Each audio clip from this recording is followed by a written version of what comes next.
श्रीमद् भगवद गीता में भगवान श्री कृष्ण ने कहा है कि ये मनुष्य जीवन भर जिस विषय का चिंतन करता है, अंत समय में वह वहीं पर जाता है, वैसे ही उसकी गति होती है।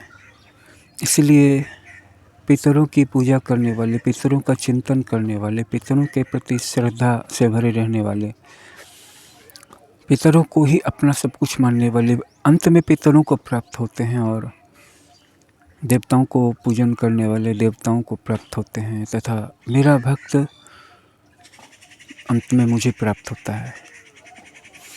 उन्होंने ये भी कहा है कि मेरा भक्त चाहे मुझको जैसे ही भजे, अंत में मुझको ही प्राप्त होता है। मतलब भगवान की पूजा करते वक्त ये भी कंपल्सन नहीं है कि आपको बहुत सारे उपचारों से या बहुत बड़े खर्च के साथ ही उनकी पूजा करनी है, तभी भगवान खुश होंगे। अगर आप खर्च करने के लिए सामर्थ्यवान हैं तो खर्च कीजिए, अगर आप सिंप्लिसिटी से उनकी पूजा कर सकते हैं तो सिंप्लिसिटी में ही चलने की कोशिश कीजिए, बट उनको अपना लक्ष्य मानिए। और भगवान श्री कृष्ण ने जो कुछ भी गीता में कहा है वह हमारे आध्यात्मिक जीवन का एक सॉलिड फाउंडेशन बन सकता है। ये फाउंडेशन इतना स्ट्रॉन्ग बन सकता है कि अगर हम अपने आप को सिर्फ किसी एक श्लोक के आधार पर ढाल लें तो हमारी पूरी लाइफ चेंज कर सकती है। मनुष्य के अंदर में अनेक सारी शक्तियां हैं और अनेक सारे कनेक्शन पॉइंट्स हैं, जिनमें से किसी भी एक के द्वारा वह अपने इष्ट से, अपने परम प्रीतम भगवान से जुड़ सकता है, अपने आप को जोड़ सकता है और अपने आप को उनके चिंतन में डुबा सकता है। वृंदावन की गोपिकाएं जब मक्खन मथती थी, दूध को मथती थी तो उससे मक्खन निकलता था, लेकिन उनका चित्त नंदलाल के पास, भगवान श्री कृष्ण के पास रहता था, वृंदावन बिहारी के पास रहता था।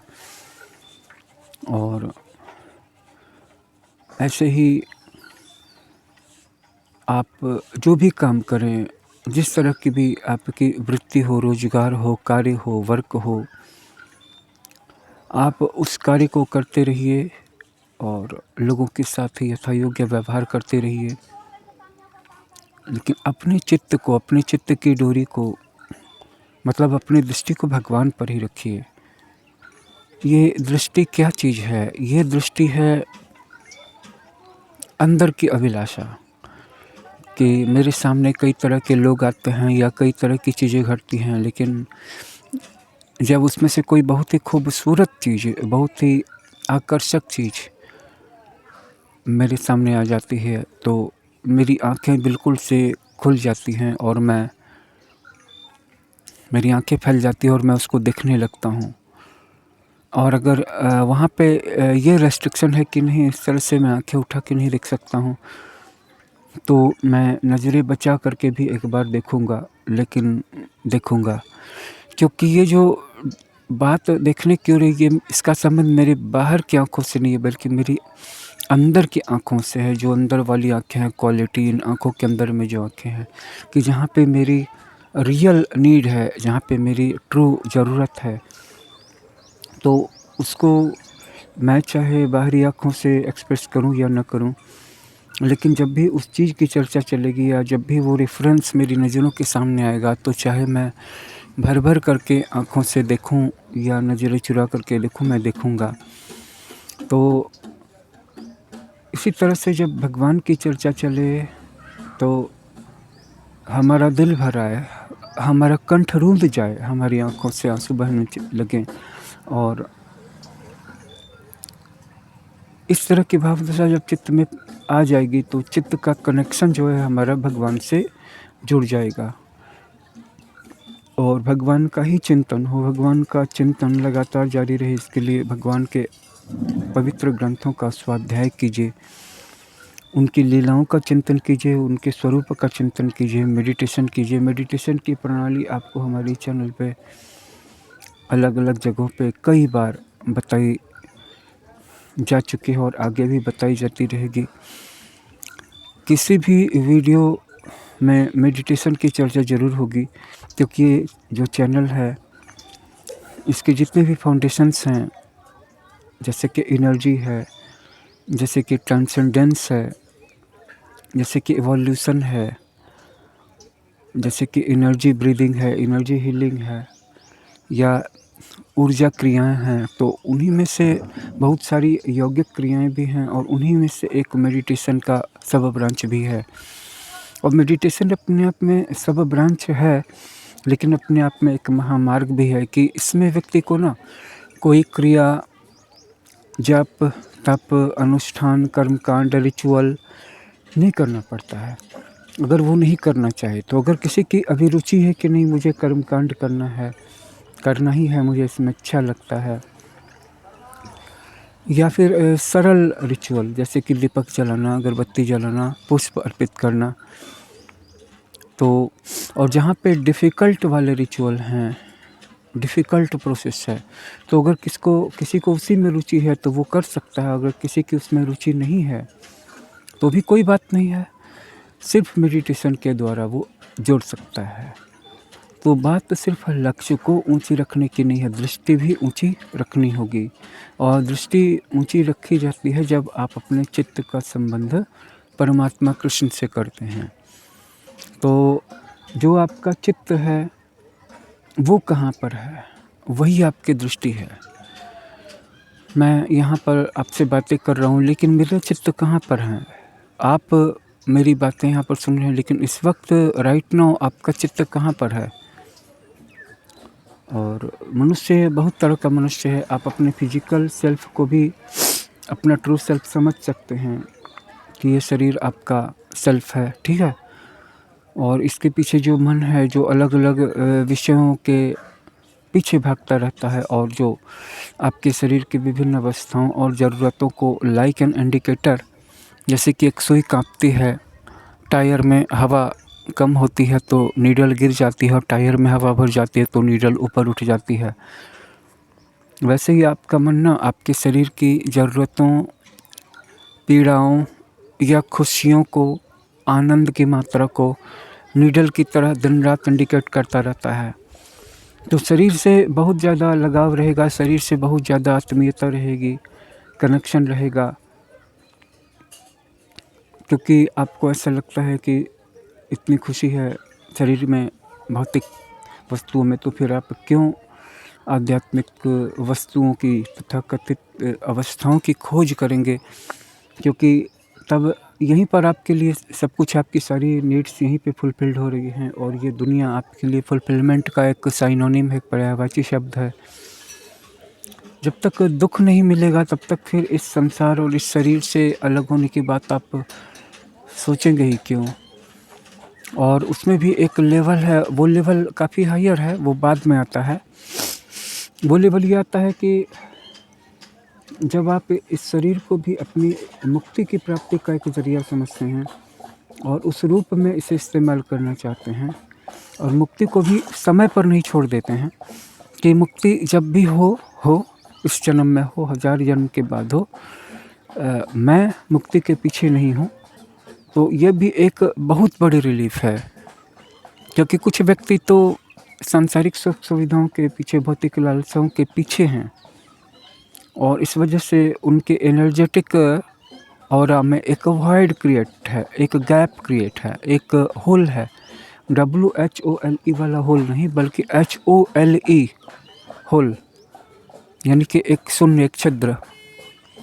तो उसमें कितनी भी अच्छी चीज़ें डाल ली जाएँ, अच्छे एक्सपीरियंसेस डाल ली जाएँ, वो अच्छे लोगों के बीच में रहे, लेकिन उसके अंदर की जो एक कमी, एक होल है, एक छेद है, एक कमी है, एक नेगेटिव फील्ड है, बायो एनर्जेटिक फील्ड है, उसकी अनुभूति सबको होगी। और ऐसा व्यक्ति जहाँ भी जाएगा, उसकी मौजूदगी से, उसकी चाल ढाल से, उसके अपीयरेंस से, उसकी वाक से, उसके अराइवल से लोगों को चोट लगेगी, क्योंकि वो कमी में है, वो अपने आप से नफ़रत कर रहा है। जो व्यक्ति अपने आप से नफ़रत कर रहा है, अपनी ज़िंदगी से संतुष्ट नहीं है, ऐसा व्यक्ति किसी दूसरे को कैसे खुश कर सकता है? अगर खुश करने की कोशिश भी करेगा तो दूसरे व्यक्ति को चोट ही लगेगी। और जो भी व्यक्ति थोड़ा सा एनर्जेटिकली सेंसिटिव है, एनर्जी सेंसिटिव है, वो व्यक्ति ऐसे व्यक्ति के आने से ही उसको चोट लग जाएगी, जबकि वो व्यक्ति किसी को चोट नहीं पहुंचा रहा है, लेकिन अपनी ज़िंदगी में, अपनी परिस्थिति से, अपने हालात से और अपने आप से वो नाखुश है। और जो भौतिक ज़िंदगी है हमारी, वहाँ पर एक होल क्रिएट हो जाएगा, और जो व्यक्ति भौतिक वस्तुओं के पीछे नहीं है, तो उसका वो गैप भर जाएगा, क्योंकि वो इस बात को जान रहा है कि चीज़ें कहीं न कहीं पे तो ऋणात्मक अवस्था में रहनी ही है। ये प्रकृति का अपना एक संतुलन का नियम है कि हमें जीवन में कुछ अच्छी चीज़ें मिली हैं, और वो अच्छी चीज़ें उन चीज़ों के बदले में आई हैं जहाँ पे हमने ऋणात्मकता झेली है। मतलब वो एक तरह से हमें, जैसे कि टीचर एक हाथ में छड़ी लगा देते हैं, फिर दूसरे हाथ से दुलार कर देते हैं, या एक मिठाई का टुकड़ा दे देते हैं, ताकि तुम जो भी रोई या तुम्हें जो भी दुख मिला तो लो थोड़ा सा हंस लो थोड़ा सा खुश हो जाओ। अब यहाँ पे क्या है कि जो व्यक्ति भौतिक वस्तुओं के पीछे नहीं है, लेकिन जो व्यक्ति अब मुक्ति के पीछे भी नहीं, उसकी बहुत सारी ऊर्जा बच जा रही है।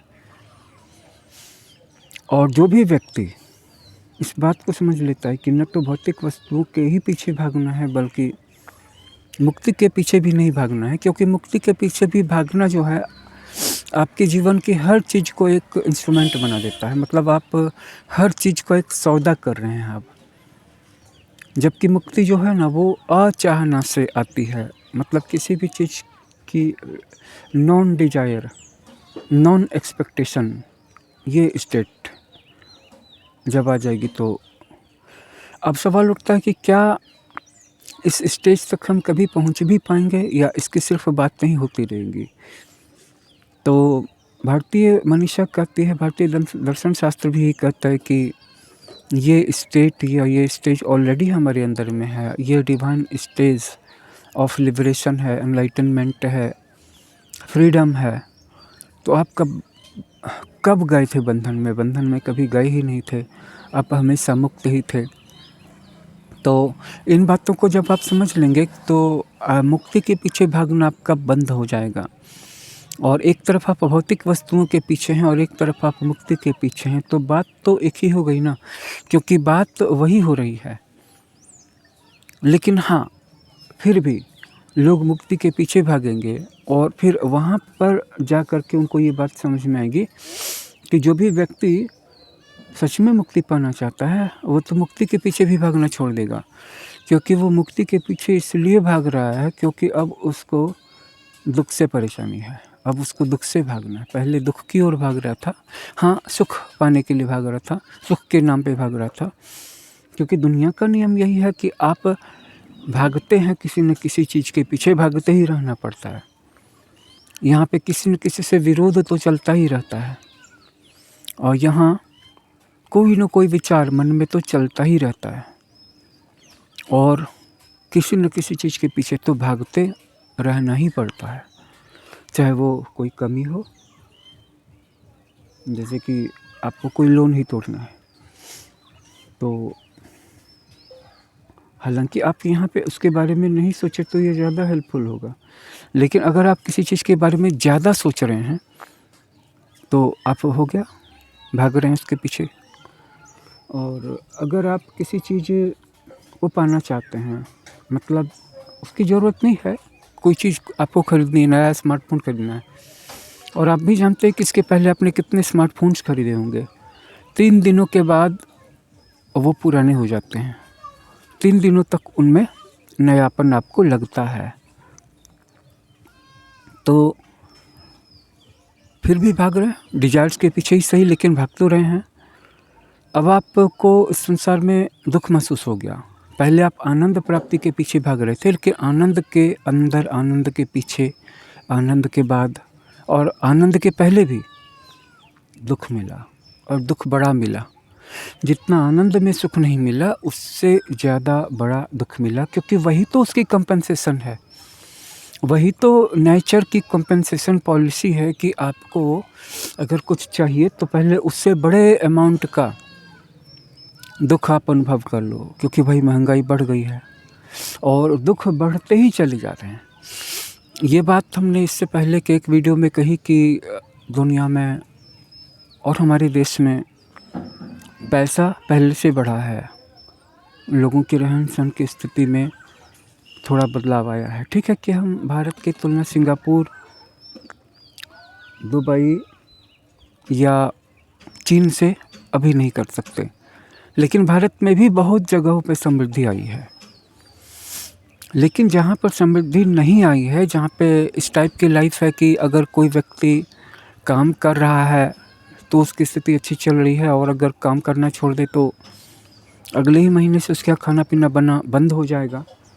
या फिर मकान भी बन गए हैं, पहले 10% लोगों के पास अच्छे मकान थे, अब 90% लोगों के पास अच्छे मकान है। ठीक है कि वो कोई लग्जूरियस श्रेणी में नहीं है, कुछ लोगों के पास लग्जरी है, लेकिन पक्के के मकान बहुत सारे लोगों के पास है। ये बात हमने कही है कि अब सिर्फ 10% लोगों के पास अध पक्के या कच्चे या पुराने स्टाइल के मकान बचे हुए दिख रहे हैं, या झोपड़ी दिख रही है, या खपड़ेल मकान दिख रहे हैं। 90% लोगों के पास पक्के मकान आ चुके हैं, या और आ भी रहे हैं और बन भी रहे हैं। चाहे वो कोरोना का काल था या महंगाई का काल था, लेकिन कभी भी कंस्ट्रक्शन नाम की चीज़ रुकी नहीं।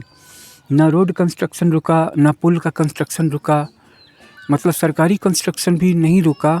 और लोगों की स्थिति हर हालत में, चाहे वो उनके पास रोज़गार हो या ना हो, मकान बनते ही रहे। और मकान वैसे भी जिन लोगों के पास कोई ठोस नौकरी नहीं है, वो भी अपने पूरे लाइफ टाइम में एक बार कभी न कभी अपने लिए एक मकान तो बना ही लेते हैं, अरेंज करके, कर्ज ले करके, कुछ बेच करके, या जमा पूंजी को सेव करके, मतलब जितनी भी उनकी जीवन की कमाई थी उसको सेव करके लगा दिया, कुछ कर्ज वर्ज ले लिया, कुछ दुकान से ले लिया, कुछ महाजन से ले लिया, और बाकी फिर काम करके लौटा दिया।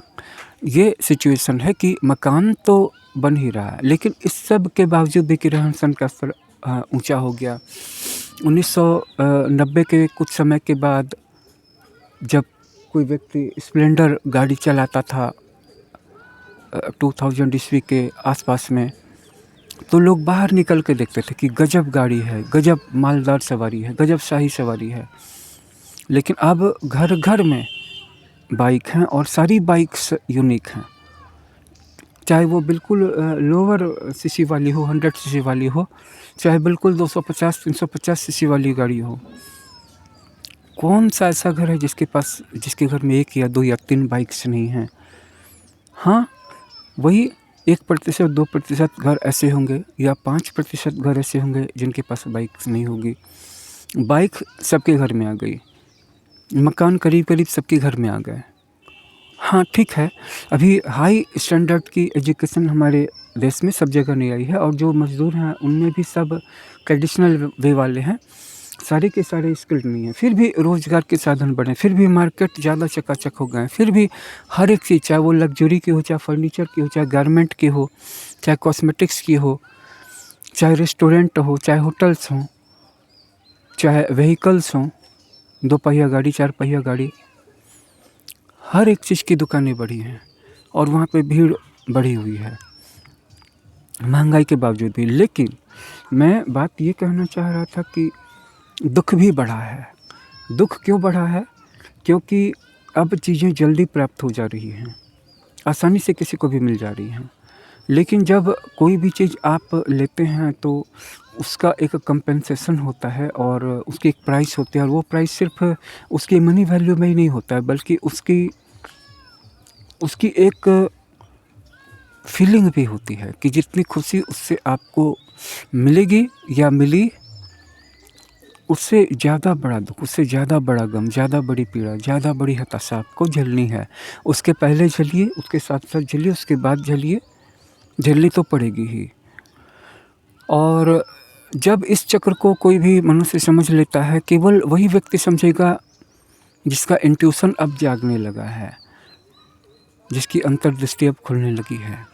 नहीं तो नॉर्मली व्यक्ति ये रिलेट ही नहीं कर पाते थे, पुराने ज़माने में लोग रिलेट ही नहीं कर पाते थे। आज भी आदिवासी समुदाय ऐसे हैं जंगल के, जहाँ पे कि पति और पत्नी का मिलन होता है, पुरुष और स्त्री का मिलन होता है, और कई ऐसी भी जगह हैं जहाँ पे स्त्री और पुरुष के बीच में ये परिवार वाले नियम नहीं हैं, मतलब अगर किसी का भी कहीं से भी संजोग हो गया, कोई भी पुरुष किसी भी स्त्री के साथ, कई ऐसे समुदाय हैं, मैं उनका नाम नहीं लेना चाहता हूँ, बट मैंने कहीं पे ऐसा सुना है या कहीं पे ऐसा पढ़ा है। तो उस सिचुएशन में उस स्त्री के लिए ये बता पाना मुश्किल होता है कि ये जो उसका बच्चा है, उसका बाप कौन है। और ये भी कि ये बात वहाँ पे गर्हित या निंदनीय नहीं मानी जाती है, क्योंकि वो बिल्कुल प्रिमिटिव सोसाइटीज़ हैं। किस देश में हैं, ये बात मेरे दिमाग से उतर गई है, बट ये मैंने पढ़ा है और शायद ओशो रजनीश के किसी पुस्तक में पढ़ा था। ओशो रजनीश जी काफ़ी विद्वान प्रवचन करता थे, गाइड थे, स्पिरिचुअल टीचर थे, मास्टर थे, और उन्होंने कोई बात कही होगी तो बस ऐसे ही नहीं कह दी होगी, क्योंकि उनका अध्ययन जो था बहुत गहरा था, उनकी लाइब्रेरी बहुत बड़ी थी, काफ़ी पढ़ते रहते थे वो। और थैंकफुली उस ज़माने में इंटरनेट नहीं था और लोग रियल की बुक्स पढ़ पाते थे, और समय काटने या ज्ञानार्जन करने के लिए बुक्स के अलावा और कोई चारा नहीं था।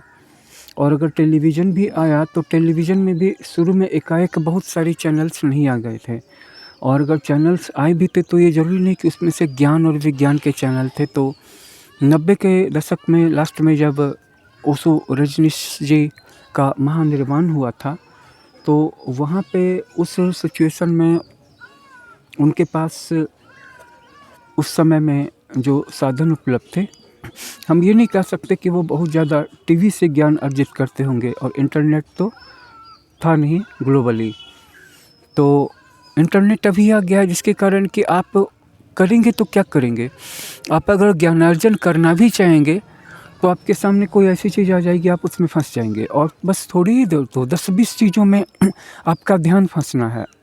10-20 रील्स देखनी है, 10-20 न्यूज़ की सिर्फ टाइटल्स देखनी है कि आज अभी जैसे 2025 है तो रूस और यूक्रेन के वार का क्या हुआ, युद्ध विराम हो गया, या डोनाल्ड ट्रंप ने युद्ध विराम करवा दिया 1 महीने के लिए, या फिर वहाँ पे पेरिस समझौता होने जा रहा है, सारे यूरोप के देश इकट्ठे हो रहे हैं अमेरिका को छोड़ करके, और यूक्रेन में शांति सेना भेजने पर बात हो रही है। तो भारत वीटो से बाहर ही रहा, मतदान से भारत और चीन बाहर ही रहे, लेकिन अमेरिका ने रूस का साथ दिया। तो ये सारी चीज़ें जो आज की सिचुएशन में हैं, आप अगर न्यूज़ की डिटेल्स में ना भी जाइए, आप सिर्फ ऊपर की हेडलाइंस पढ़िए तो भी आपकी अवेयरनेस चली जाएगी उसमें। तो आप फिर पढ़ोगे क्या, स्टडी क्या करोगे, कौन सा मटेरियल करोगे आप? आपकी सारी अवेयरनेस इंटरनेट खा गया है, और आप ध्यान क्या करोगे? आदमी सो करके उठता नहीं है कि सबसे पहले मोबाइल की नोटिफिकेशंस देखता है, क्योंकि उसके अपने पास कोई प्लानिंग नहीं है, अपने दिमाग में कोई चीज़ नहीं है, खुद भी तो कुछ करना चाहिए ना। और मैं यहाँ पे जिस क्रिएटिविटी की बात कर रहा हूँ मेरे चैनल पे, ये हायर लेवल की क्रिएटिविटी है। लेकिन अभी हम लोग पहले पॉइंट पे लौटेंगे कि बात हम मेडिटेशन की कर रहे थे, और मेडिटेशन में हमारे चित्त का जो रुझान है वो मैटर करता है, उसकी वैल्यू है। जैसे रावण, तो रावण का लक्ष्य था बहुत बड़ा कि इससे पहले जो भी किंग्स आते थे वो ज़्यादा से ज़्यादा इस दुनिया में हर जगह अधिकार कर लेना चाहते थे, हर एक देश पर। जैसे बाद में सिकंदर भी आया तो पूरी दुनिया पे कब्जा कर लेना चाहा, उसने कर नहीं पाया, पूरी दुनिया पे कब्जा होने से पहले ही दुनिया से रुखसत कर गया, बट बहुत महत्वाकांक्षी था, कभी थका नहीं वो। और रावण की सोच देखिए कि वो पाताल लोक और स्वर्ग लोक पर भी कब्जा कर लेना चाहता था, और कर भी लिया था। देवताओं को उसने अधीन कर लिया था, अप्सराओं पे कब्जा कर लिया था। तो लक्ष्य तो ऊंचा था। यहाँ पर किसी का लक्ष्य होता है कि मैं आईएएस बन जाऊँ, या मेरा बेटा आईएएस बन जाए, या मेरी बेटी आईपीएस बन जाए, तो गजब हो जाए। और यहाँ पे अगर कोई व्यक्ति सोचता है कि नहीं, जैसे चाइना में है कि मैं BRI बना लूँ, बेल्ट एंड रोड इनिशिएटिव, तो पूरी दुनिया पे एक तरह से मेरी हुकूमत चलेगी। अमेरिका का दबदबा नहीं होगा इतना जितना कि मेरा, यानी कि हम चीन के नागरिकों का दबदबा होगा, चीन के नाम का दबदबा होगा, यही सोच है। लेकिन इतना होने पर भी वो पूरी दुनिया पे ज़बरदस्ती कब्जा नहीं कर लेंगे। अगर कोई देश BRI से बाहर होना चाहेगा तो बाहर हो जाएगा। तो इतना होने के बावजूद आज के समय में कोई एक ऐसा देश नहीं है, जैसे बीच में हिटलर आया था। हिटलर ने लिटरली सोचा था कि मैं समूची दुनिया पे कब्जा कर लूँगा, और अभी इस घटना को गुजरे हुए 100 साल भी नहीं हो रहे हैं, 75 साल 80 साल होते होंगे। मतलब लिटरली उसने सोच लिया कि मैं पूरी दुनिया पे कब्जा कर लूँगा। गजब की सोच थी, दुस्साहस देखिए।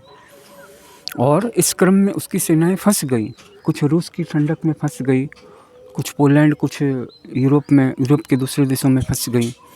उसके सैनिक मारे जाने लगे खुद के, और अंत में उसकी हार हो गई और उसका गठबंधन टूट गया। जर्मनी के ही 2 टुकड़े कर दिए गए। जापान के साथ क्या हुआ हिरोशिमा और नागासाकी में। तो आप सोच सकते हैं कि कोई भी देश या कुछ देश मिलकर के भी पूरी दुनिया पे कब्जा नहीं कर पाए। पूरी दुनिया तो क्या, दुनिया के मुख्य देशों पर भी कब्जा नहीं कर पाए, और दुनिया की जो दूसरी शक्तियाँ थी वो एक हो गई। अमेरिका आ गया और मित्र देशों के साथ इंग्लैंड के साथ आ गया, और बड़े बड़े देशों की पंक्तियाँ लग गई इन आतताई आक्रमणकारियों को रोकने के लिए। और रावण की सोच क्या थी कि इस दुनिया पे कब्जा करने के साथ साथ अपनी ब्रूटल फोर्स से उसने इस पृथ्वी लोक पे कब्जा कर लिया।